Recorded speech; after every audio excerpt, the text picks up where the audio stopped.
Okay, so conservation breeding is it's a concept that you breed individuals outside of their natural habitat, but the purpose of doing that is to then theoretically reintroduce them to their habitat. So conservation breeding essentially is like a safety net for species who are under significant threat and who are very likely to go extinct without any sort of intervention.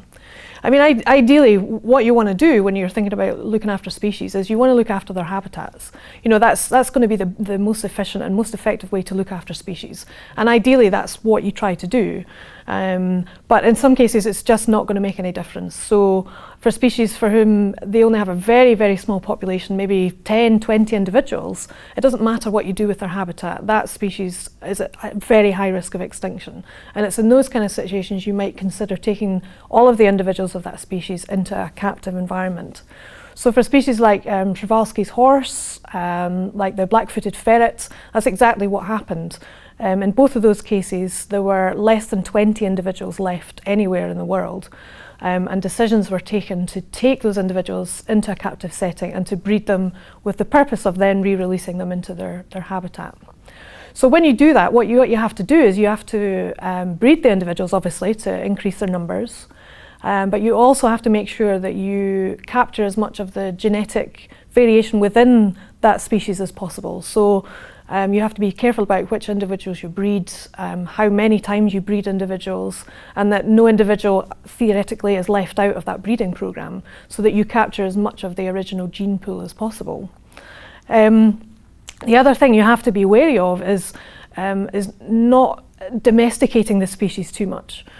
So whenever you have animals in a captive setting, inevitably they're easier to work with if they're maybe a bit placid, or if they are happy to eat the things that you give them, or that they're easy to handle in some sort of way. But for a wild animal, that's not actually a very good idea. You don't want to domesticate them, to tame them, because although it's easier for you to work with them, if you're then putting them back into a wild setting, that's no good. So they won't know how to hunt, they won't be afraid of humans, they might not know how to forage.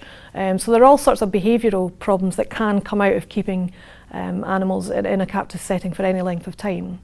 So ideally what you want is you take the individuals, you breed them, you increase their numbers, you don't have too much contact with them so that they can retain natural behaviours, and then eventually you return them into their original wild setting.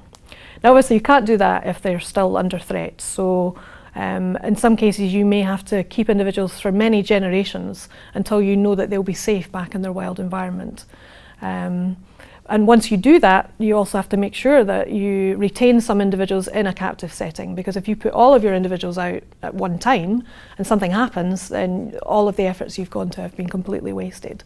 So there's a real long-term strategy needed, and it also has to involve trying to preserve the environment that they come from, to remove any threats that there are to that species, and to make sure that the individuals you put back are still suited to that environment, and keep a safety net population as well, just so you can continue to supplement the wild population. And it has been successful for a number of species. Some people would argue though that unless you do that full process of reintroducing individuals, then it's not really conservation breeding. And that's when you think about, for example, a zoo setting. There are lots of individuals in zoos, lots of species, would like to think that that's for conservation breeding, that there's some bigger conservation purpose. But it's not always the case, because the individuals in zoos, more often than not, are not going to go back into a wild setting. So there is a conflict there between what the purpose is for keeping animals or individuals in a captive setting, because if you're not putting them back, then what is their purpose?